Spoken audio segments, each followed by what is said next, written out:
আসসালামু আলাইকুম।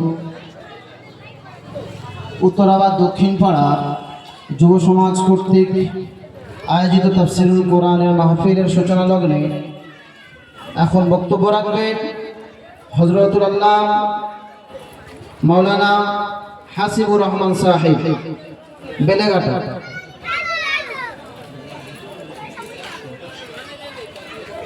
উত্তরাবাদ দক্ষিণ পাড়া যুব সমাজ কল্যাণ কর্তৃক আয়োজিত তাফসিরুল কোরআনের মাহফিলের আর কিছুক্ষণের মধ্যে হাজির হয়ে যাবেন হযরতুল আল্লাহ হযরত মাওলানা হাসিবুর রহমান সাহেব বেলিয়াঘাটা। যারা এখানে ওখানে ঘোরাফেরা করছেন পাক মাহফিলে চলে আসুন। যারা এখানে ওখানে ঘোরাফেরা করছেন পাক মাহফিলে চলে আসুন। রাস্তার উপরে যারা দাঁড়িয়ে আছেন